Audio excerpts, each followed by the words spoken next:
maths in a maths class. Yeah. I mean, I do basic maths. You know, I can do budgeting, I can do my tax, all that sort of stuff now. So I'm not completely, useless in that area. But I sat there in the class and the teacher was giving instructions and it's like, I don't know how to help these kids. I don't know what you're talking about. I'm not following you. And I felt like this adult student in this class with these grade sixes going, ugh, and it put so much fear into me. Like, I just felt absolutely out of my mind with fear and anxiousness and worry that I was going to be seen as not understanding. That's right. And so when you get those little feelings, it made me think about what other kids are in this class that might be feeling the same as me.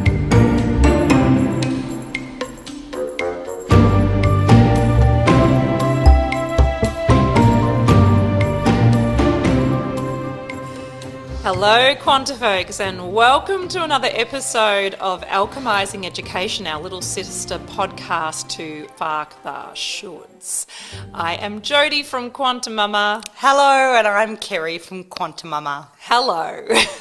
Hello. Hi. I feel like I want to say hello, Frank Walker from National Tiles. Many may not remember that. You're showing your age. No, and possibly... Oh, no, it's still around, isn't it? Well, possibly, but also like where we're from in terms of... Maybe it was a Victorian ad. No idea. Yes, but it's well loved, not. Well, completely off topic. We were talking yesterday about all the ads we remember and still reference. All the jingles that we used to love. Yeah. Completely not topic. To do with today's topic. No. So today we are talking about taking the leap. And the reason why we're talking about taking the leap is obviously our signature program for parents is called Take the Leap, which is all about, I guess, getting clear on whether changing your kids' education is right for you.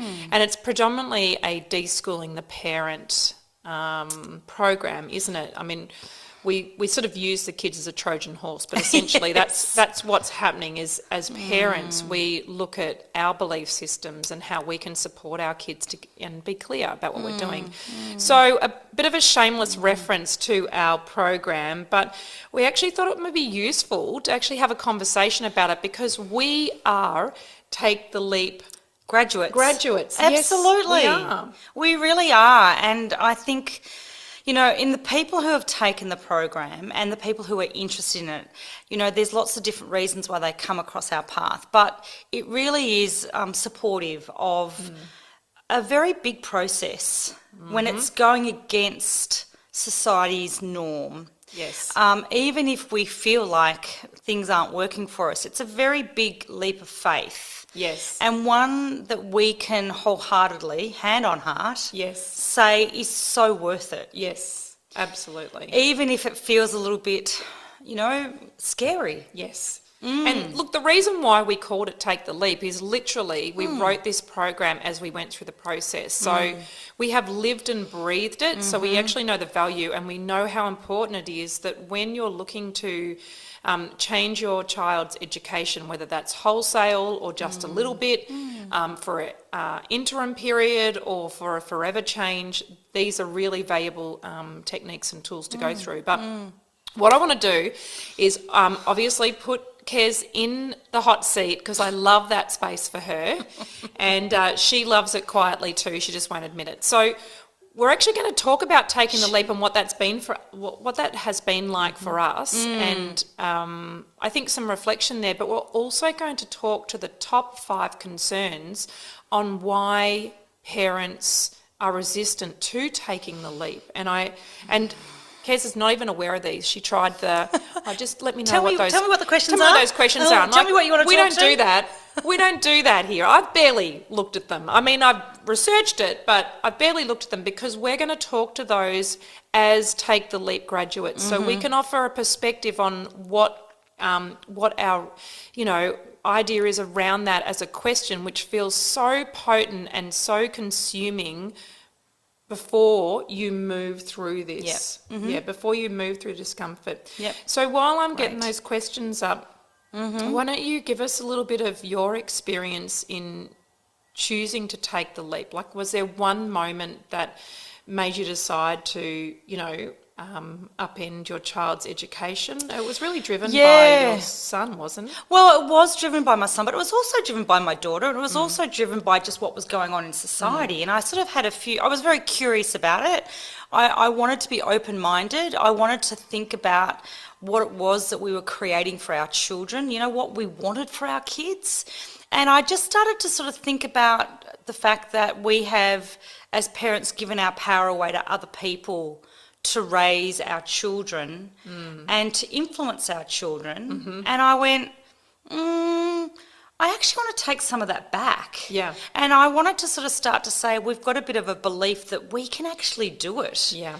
And yeah, I think it was really looking first of all at my daughter who, overall great student, loved school, but was just, on a downward spiral. Yeah. And then my son who's kind of going, this is just not really much fun. And so I just had to question it. I had to get curious. I had to get open-minded. So that was really, I wanted to know, well, what is the process? What do I need to think about? Why do we school? Why do we send them to school? And what do we want? It was about taking the power back. It does pull that thread of curiosity in society's jumper.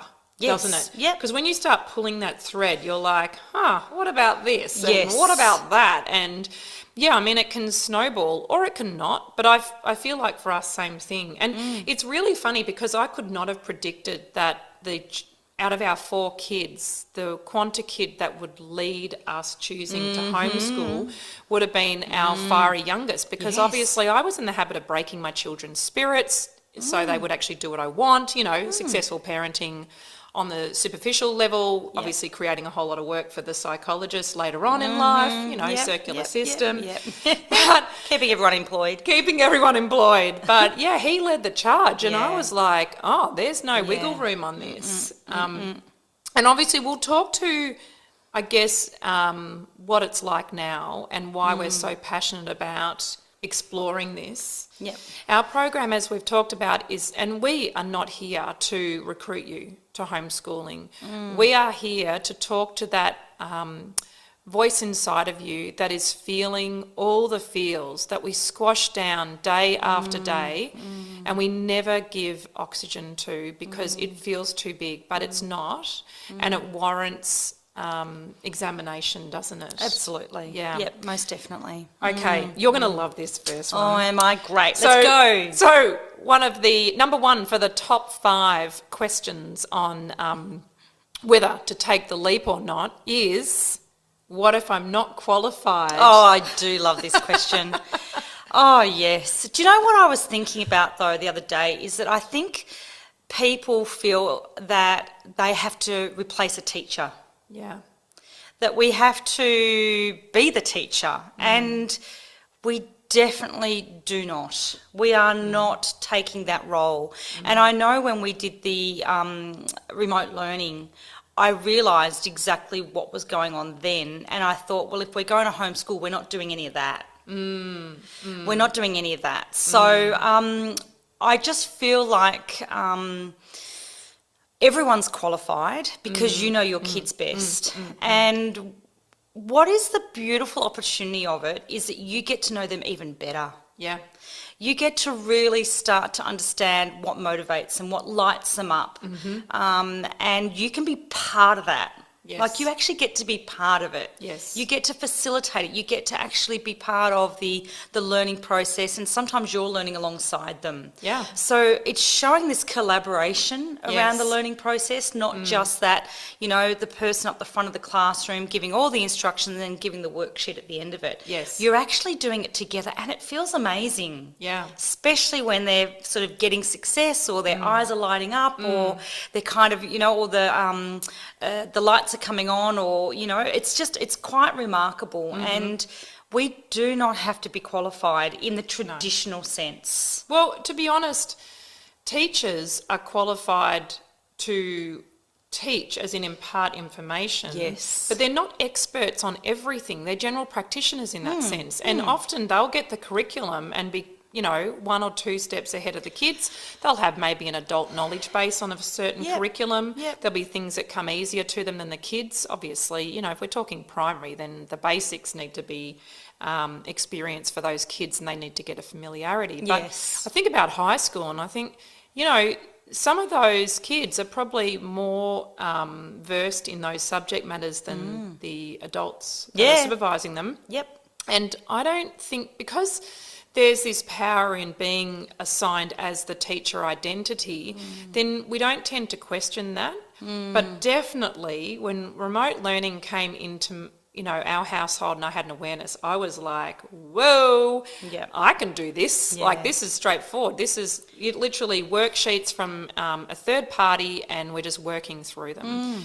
And I think now that with, you know, obviously thinking about our high vibe AI conversation that we had a few podcasts ago. Yeah, that was good. The potential of learning how to communicate with these AI agents is a game changer for anyone wanting to home educate their kids, or just reduce the pressure on what's happening for our kids. Because I think sometimes we get caught up in, am I qualified, am I not qualified?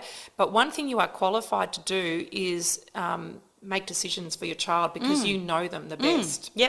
You see personality changes, you see them perhaps being worn down by anxiety and stress. You know that that's not a pathway to health or a thrive state. And so you are absolutely qualified to ask those questions and seek changes in that experience. And help the kids do that for themselves.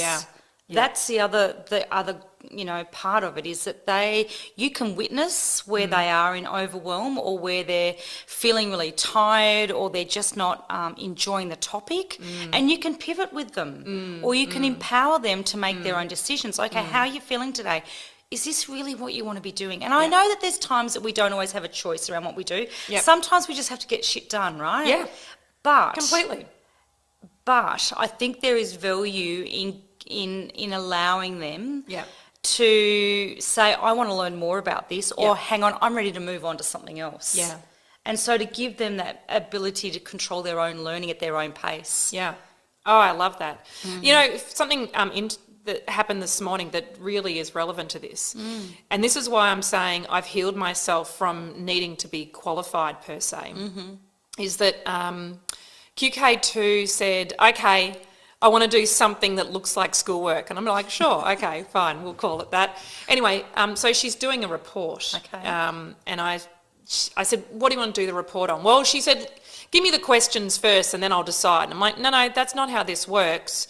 You decide on the subject matter, because you get to decide what you're interested in diving in deeper on, and then we'll create some interesting questions. And of course, I was working on the premise of, you know, a bit of recruitment of ChatGPT to assist in this, because in fact, when you understand how to communicate with ChatGPT, it's an amazing ally. Again, not a sales thing for ChatGPT, but I'm like, holy smokes, it is helpful. So it's making this job a lot easier, but I could have done it myself too. Anyway, I digress. So she's gone, okay, well, I want to research Aphrodite. And I'm like, shit. I know nothing about Greek mythology. In fact, I wouldn't even know if it was Greek, Norse or Egyptian mythology, to be honest. But the other kids are interested. Anyway, so we go through the process with QK2. We get her 10 really juicy, interesting questions, not your bog standard, you know, when did this happen? What was this related to? None of that stuff. We're talking, how does this relate to society? How does that make you feel? And all the questions I love asking, because I said to the kids, you need to consume the information, but then you need to work out what you think about that. What rings true for you? Because we are raising, to borrow a term from Parents with Questions and Adam Gibson, uncoercible children, right? So they need to marry all this stuff based on what they think, right? And it might be right, it might be wrong. But I said to her, look, you can't get the answer wrong. Anyway, we got a little bit further down the track and we hit a roadblock. Of course, I've got no idea about this stuff. I'm like, let's research it. Anyway, QK3's listening in the back. He loves this stuff. does. He absolutely loves Greek mythology, right? Yep. And I hadn't even thought to call on him, and he's like, oh, it's blah, blah, blah, blah, blah, and blah, blah, blah, blah, blah, and blah, blah, blah, and blah, blah, blah. And so we both got schooled in that moment. Yeah, wow. But one thing I wanted to say was that if I had zoom back 4 years, got stuck on the idea that I wasn't qualified, I would have missed out on the magic of that moment where I got to see one sibling imparting information and lighting up the other sibling. And it wasn't even an age thing because QK3 is younger than QK2, but he got to sort of explain his passion, his interest to her and get her interested. And then, oh my God, she'd kill me if I shared it. But the stuff she shared on her reflection was epic. And I was like, this is what I'm after. So I guess in a very long-winded way, that's been my experience of, am I qualified? How could I miss this stuff is my answer to it. How could I miss these rich moments? And because of the efficiency of learning at home, it was done. we smashed that out in an hour and a half. Yep, and that's the day and that's done. the day done. And then the kids get to go and do learning by fun way, you know. QK2's busy doing chemistry and food tech right now as she makes our dinner. Yay. Go girl. Yeah, so I think it's really awesome to kind of, I guess, just look at those and just think, how can I reimagine this as an idea and this idea of qualification, which is really so linked to the permission-based world that we live in, right? And I just want to just say there, you know, just that collaboration that took place in that moment and the fact that what we are doing is we are raising lifelong learners so that they know that they can learn from anyone at any time. So you're witnessing that and you're creating that for them, which is amazing. Yeah, and I want to model it too. Yeah. I mean, we're learning all the time, aren't we? So, you know, I just kind of think this ability to kind of model that and say, it doesn't stop when you get to, say, you know, end of high school or uni time. Like you literally, you just keep learning, don't you? Absolutely. And it's that's so what empowering. but we love that. Yeah, I know. We love that. It's what lights us up. So Yep. you're right, it doesn't stop at year 12. Okay, Next one. next question. Please. QuantiMama Kerri. Yes. How will they learn everything they need to know? That's almost... I know. I feel like all these like a laughing yoga invitation. I mean...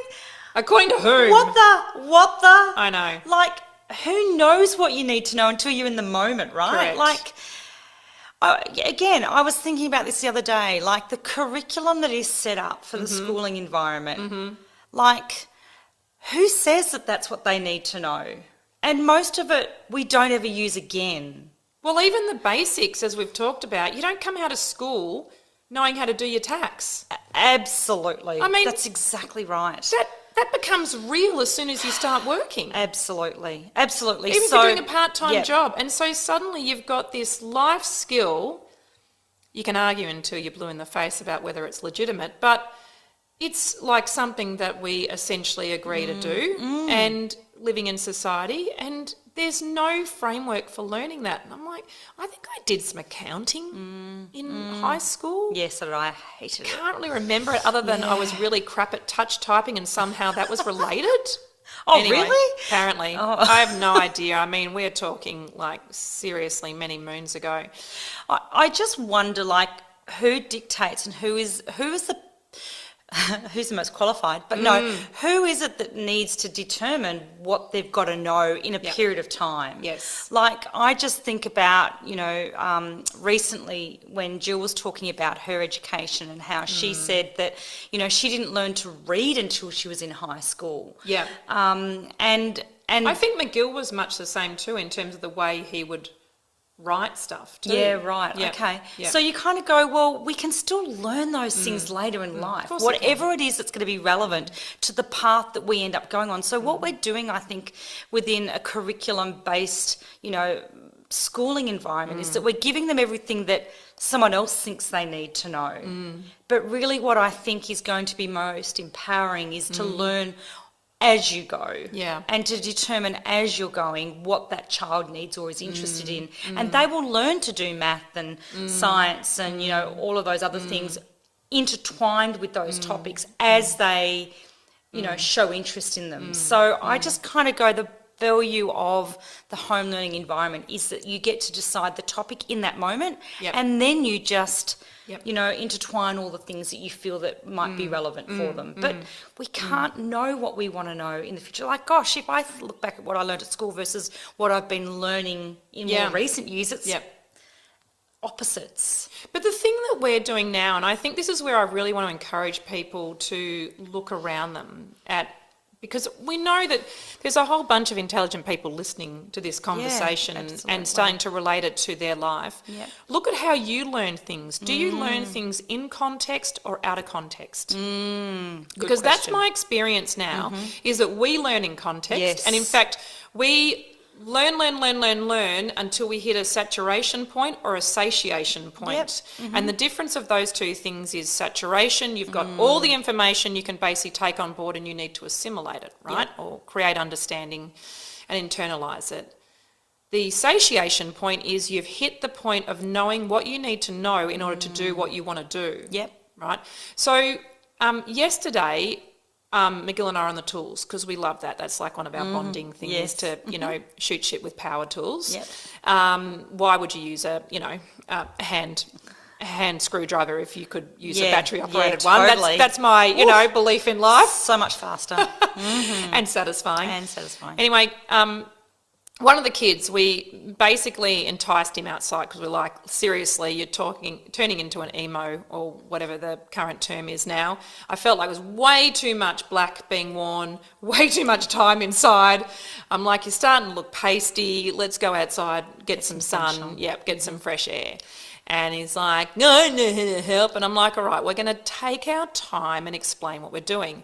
Anyway, what naturally happened was obviously safety conversation about using the power tools, but then also consideration of angles, measurements, working out spacing so that things would be structurally correct and, you know, engineered to a satisfactory level.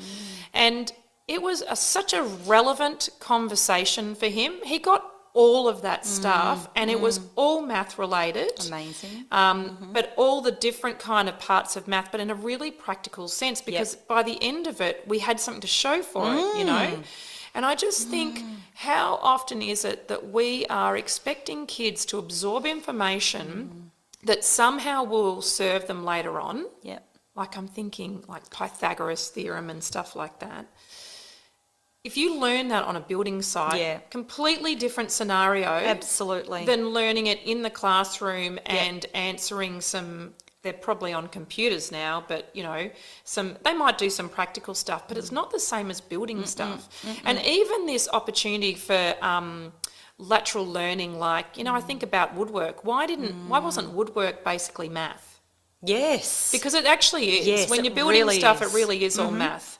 So I just kind of think, what happens when you think about ways to learn and will they learn enough? You need to think more laterally about it. And there are so many things that we learn in school. I mean, even I remember when our boys were starting out their business and, you know, we were kind of going, oh, crap, they're not doing any report writing and stuff. And they ended up writing a business plan and doing a business presentation. And all of that was like a massive, I mean, that feels like a million years ago. It does feel, I've forgotten about it, yes. Yeah, but that was one of the things I thought, it was when the penny dropped and we're going, okay, well, you need to write a business plan, you need to write a proposal, you need to write, you know, a request if you're looking for support with this business. And the penny dropped for me and I was like, this is like report writing in school or doing a project, right? But it had real relevance and they had real skin meaning. in the game. Yep, absolutely. And they had to present that. Yeah. They had to take it into like almost a boardroom environment and present it. And they were confident with it because they they believed in it, Yes. and they connected to it. Yes, but they also got examined on that, and by way of being examined Yes. was the level of success that they actually out got of. out of their meeting, Yes. right? So now you're talking relevant assessments as well. Correct. Not just a test Absolutely. for the sake of a test to see if you can regurgitate some information. Yep, it was valuable. So Really good. valuable. So good. Okay, this one's a little bit of an interesting one, and I think that I can probably talk to this a little bit more than you can because I've had it in my household. But the question is, what if my child resists? What do I do? Yeah, you've had a lot more experience in that. But look, if I start off, I really feel like you've got to sort of try and understand where the resistance is coming from. Yeah. And understand, just have you approached it from the right angle. Yeah. And, sometimes it takes a few goes to make things happen. Yeah. It may not happen straight away, but you just keep going at it from different angles, or you give it a break and you go, maybe that's not the way it's meant to be, maybe it's something else. So I think, again, when you compare the homeschool environment to the mainstream schooling, is that they don't have that ability to be as flexible and to come back and to try it a different way. So, in this case, you can actually appeal to the individual student and what it is that's going to work for them. Yeah. But there will be resistance, and there is always resistance. But in school, you're not allowed to resist. That's right. You've It's got to actually about swallow compliance it. and conformity, Yes, and actually doing it on a timely manner as well. So Totally. there's no spaciousness to go through your range of emotions. And that with comes with the stress, and that's where the stress starts to build, and the Yeah. anxiousness starts to Yeah. build, and the lack of belief in their ability starts to build. Yeah, and belief in their voice Yep. as well. Yeah, Yep. I think it's a total erosion of the individual. I mean, and naturally it has to be because it's for the majority. You Yes. know?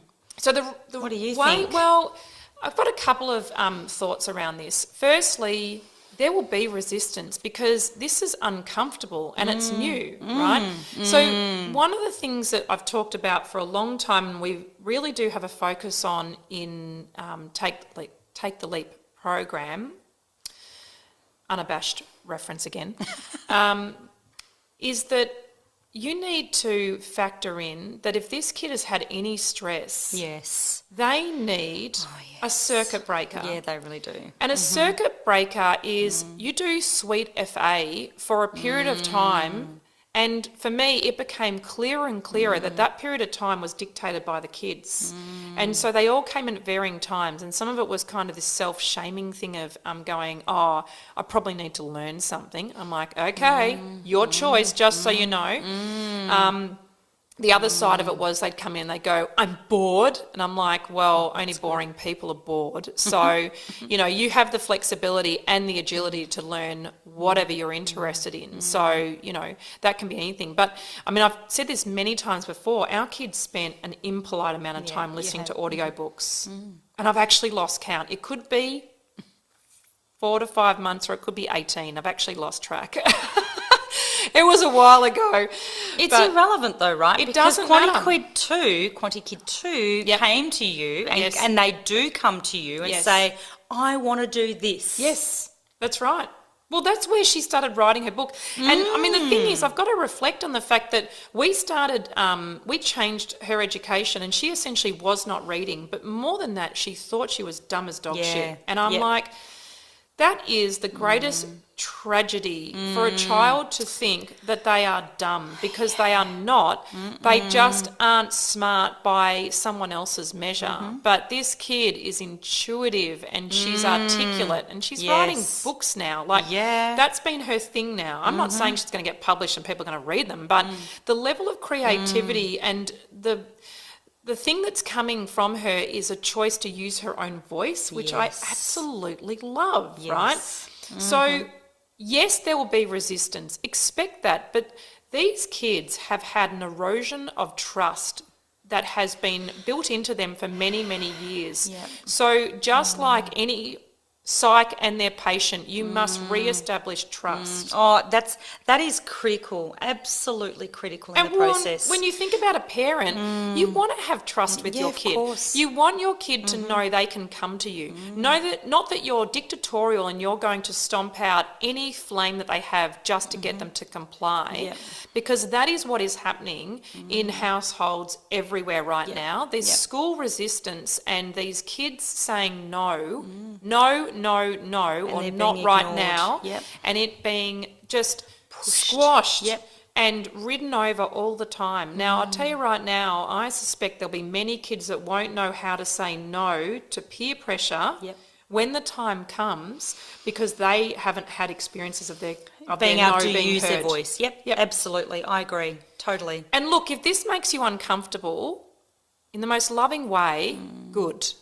Because it's wrong. It is wrong to force our will on other people. Now, there are times as a parent when I pull the parenting card, and I've said this before, right? Otherwise, we would have bloody pizza for dinner every single night. Absolutely. And we'd all feel sick. Yes. And sometimes I let that play out and sometimes I don't, right? Absolutely. But mostly I pull the parenting card on that stuff. No, you may not drive the car, you don't have a license yet. Like, obvious things like that. You pull the parenting card. But where there is spaciousness to enable a different way for the experience or the whatever to unfold, whatever that might be. Where there is an opportunity, then I love doing that, because it just takes away that constant momentum of do, and it brings in the being, which is a richness. I don't even think I can possibly articulate to people what that's like to have that relationship with our kids. Absolutely, but just to see when they get lit up by something and just to see their confidence build, because I do know there are a lot of kids out there who are resisting learning, and should they ever come back to wanting to learn again when they finish year 12 or whatever year they get to, it could take them a long time to ever feel confident enough to want to learn at their pace, in their way, giving themselves permission to say, this is what I want, because a lot of it can get very squashed in the process. Yeah. And I really would encourage you to think about times where you've been super stressed, and just think if you actually learnt anything in that moment. I mean, certainly the way the brain works with stress hormones, you turn off your learning centres. So it makes no sense that stressed kids learn. They just are basically being babysat for a period of time. And it sticks with you again, because I think about when I did some parent helper in grade 6 in a math class. Yeah. I mean, I do basic maths. I can do budgeting, I can do my tax, all of that sort of stuff now. So I'm not completely, useless in that area. But I sat there in the class and the teacher was giving instructions, and it's like, I don't know how to help these kids. I don't know what you're talking about. I'm not following you. And I felt like this adult student in this class with these grade 6s going, ugh, and it put so much fear into me. Like, I just felt absolutely out of my mind with fear and anxiousness and worry that I was going to be seen as not understanding. That's right. And so when you get those little feelings, it made me think about what other kids are in this class that might be feeling the same as me, and how far we carry that through in life. Yeah, because probably you would have been fine in there, but it's like this old belief system that raises its ugly, uninvited head, doesn't it? Absolutely. That's right. Yep. I'm in deep water here. I'm unqualified. It's like, why didn't I figure out what subject I was going to be helping in before I agreed to this parent helper slot? That's right. Yes. Next time, choose interpretive dance or something like that. Exactly.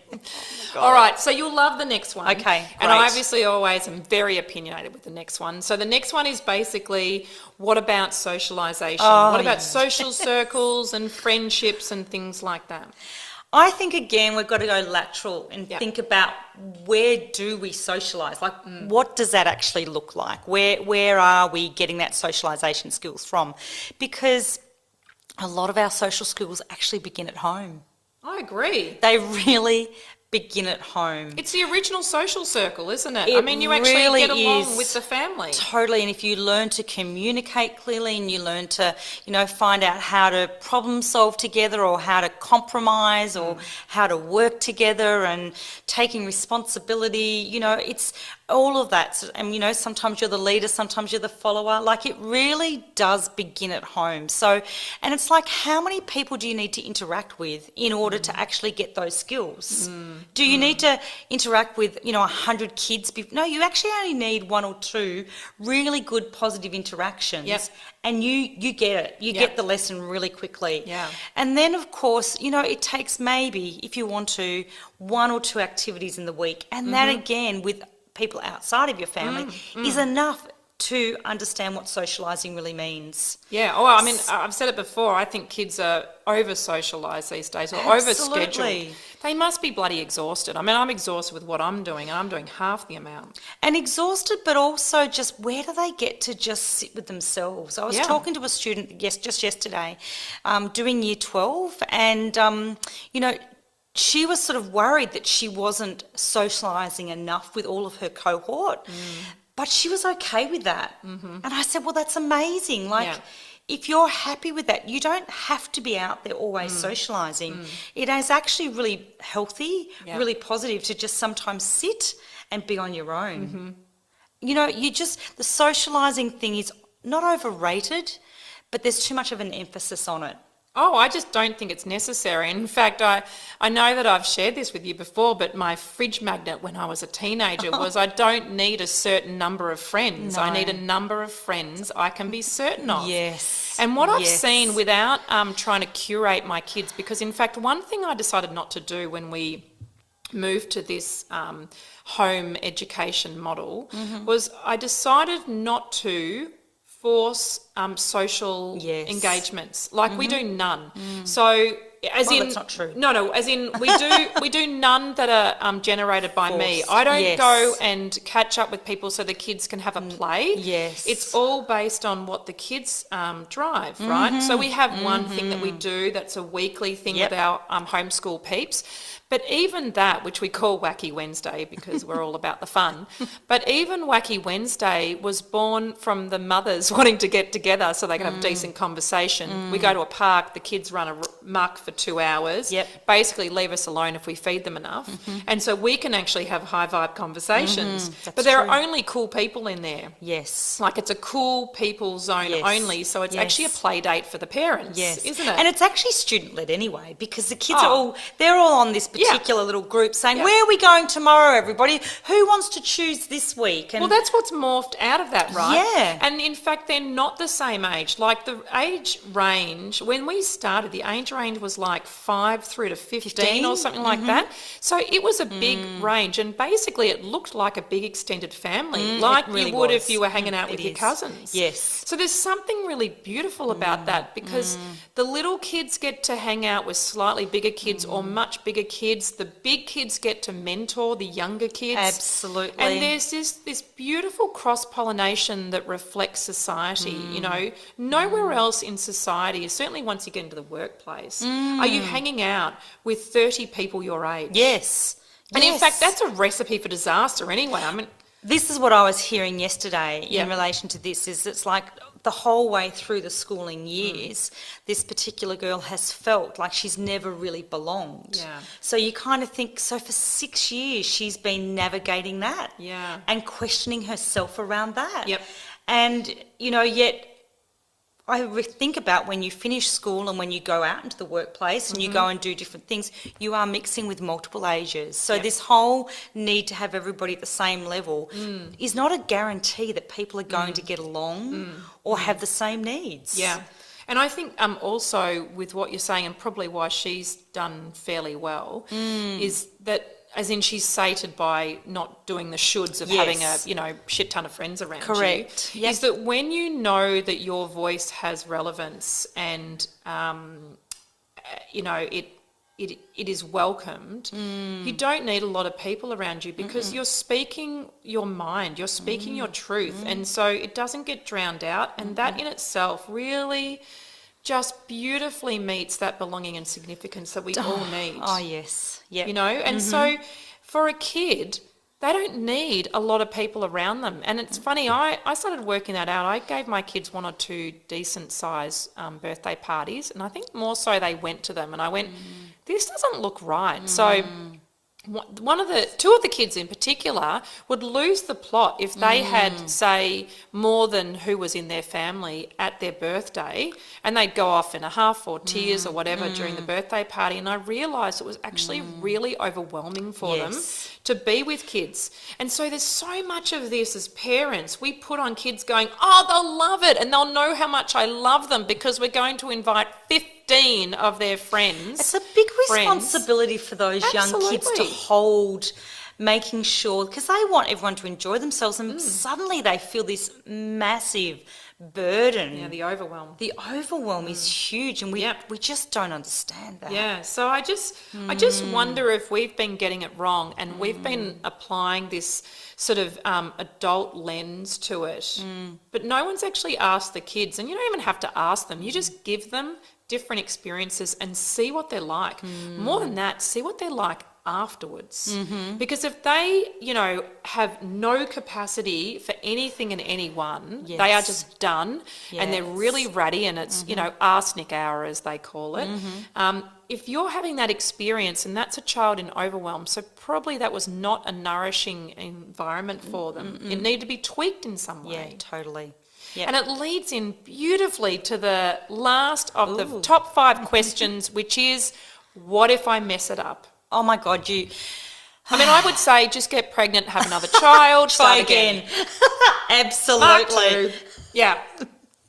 Prototype, no good. Moving on. Do you know what? I'm going to say this one thing. Yeah.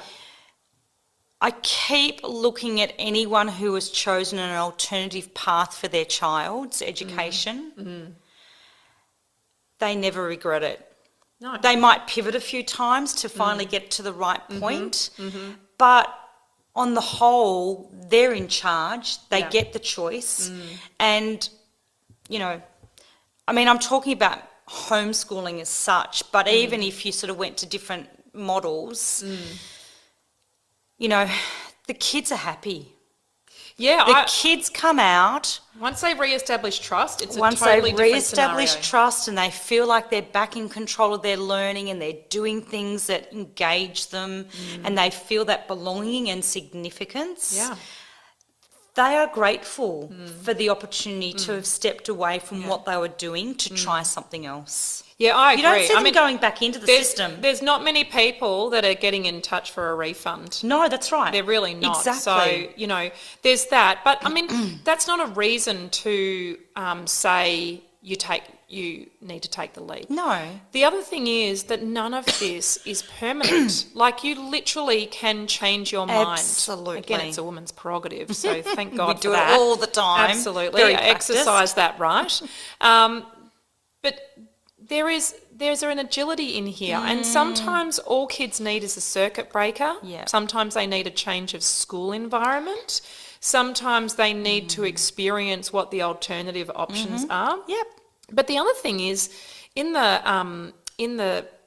home ed kind of environment, there is a shit ton of ways to do it. There you can go so academic, many ways. You can go fully managed program. Absolutely. You can do, slightly managed and have a tutor in there. You can go student-led and unschooling. You can do deschooling. You can do activities-based. There are so many options. And then when you get to high school age, there's not a barrier. You can actually start taking uni courses and starting to do... from 14, 15 years of age. Yep, so early. So suddenly you skip a lot of this need to do, say, the year 11, year 12 subjects that, are such a barrier for university. It is not the case. You just don't know it. So there are plenty of options in terms of that. And there's something really powerful when we get to adjust what is the accepted model. And if you need a reason, then just stop at your child and their welfare and just look at what your options are and give consideration. There will always be challenges. Like balancing work around home education is... oh my God, it's exhausting sometimes. But Yeah, but you can the kids get it though. Yeah, they do, and you can, it's just about boundary setting. It's It just is. about providing a structure. Yeah. It's just about making sure they know, where's a place of, rest, or where's a place of stretch, or Yeah. it's just about setting them up for being more adaptable. Yeah. Being more flexible. Yeah. Being more resilient. And being a good community member too. I mean, that is Totally. all part of it. So it is the ebb and flow, and it is really fine, because I think we overservice kids. Yes. We provide so much for them these days, and we don't let them luxuriate in discomfort anymore. And I'm not talking about being abusive, but I'm talking about a little bit of trying to work it out themselves, not saving them at the first pass, not providing the solutions immediately, giving them some spaciousness to be curious and find out what that looks like. Yeah, and to feel for it themselves, because that's where their power comes from, is when they do get to sit in that discomfort, knowing that it will pass, but knowing that they'll find the answers from within. Yeah, that navigation is just, we rob kids of that We really all do. the time. Yep, And, it is a misstep, in my opinion, because I can see what happens when you stop doing that for kids, and how, letting them find that opportunity to express themselves, the potency of that is, we're on the other side of it, and it's magical. I mean, I just keep stretching them now in a really loving way, but I stretch them, and but they I know love they that. can trust you in that process. 100%. And I guess the difference also, if I now think about it, is that, you're the one constant. Absolutely. What happens often for kids is they find some really good teachers, and then they find some really bad ones, or some that they really connect to and some that they don't. So I shouldn't say good and bad, but just it's about that connection point. And so that can really turn them upside down. Yeah. And can lead them down the wrong path. Whereas if you're that constant that they trust, and that they know they will be stretched in, and that they will be expected and asked to do that, but that they know that they will be safe and they won't be assessed, and they won't be kicked out, or they won't be given a grade that they have to then go home to their parent and explain. Yep. That constant is a great gift. Yeah, it really is. Yeah, we're definitely in the category of people who have not regretted making the choice. No, and I keep saying, I think if you've got a child who is not thriving in that environment, I mean, do we want them to not thrive? Even then, my kids weren't not thriving. Yeah, but It's kind of funny. I Yeah, mean, I really true. want people to know I was a moderate, and I loved the idea of school. But I'm on the other side, excuse me, I'm on the other side of it, and I now appreciate how much richer my relationship is with each child.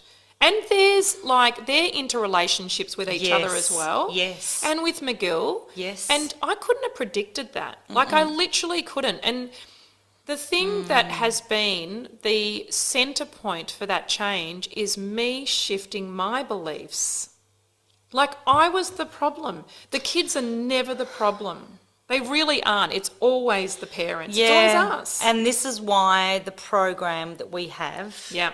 another plug, Shameless not, plug. not intended, but it really does help you understand what your role is in their education. Yeah.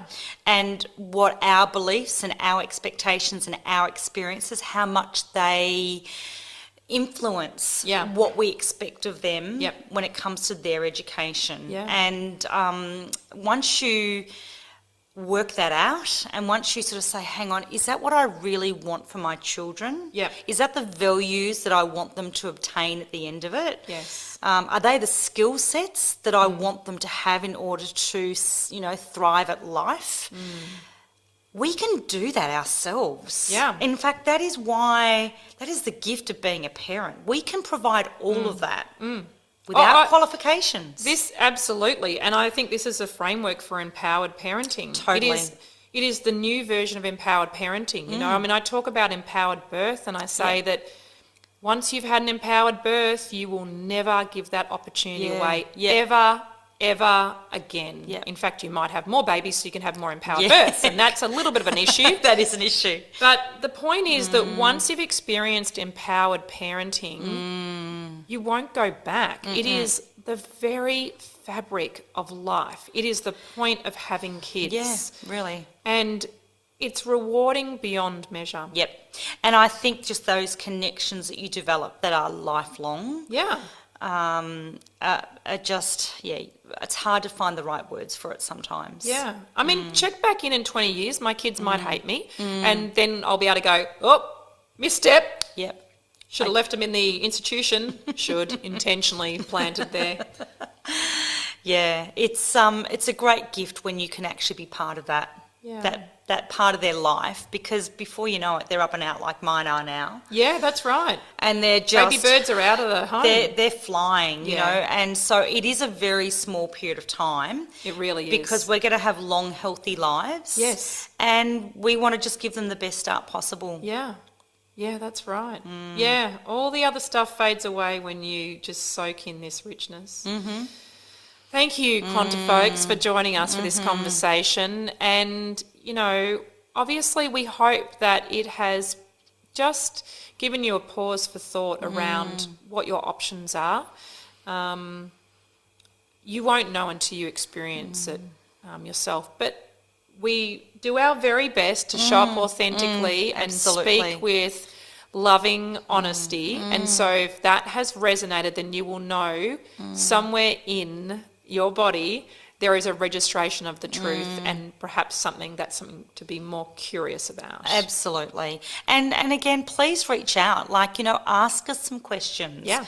Reach out and, you know, find out what's going on. And you know, we would love to have further conversations. So, yeah. That's what we're here for. That's what we're here for. The ripple effect. Definitely. Beautiful Quanta folks. Until next time, I get to have this beautiful woman alongside me. We will see you very soon. Yeah, thanks for joining us.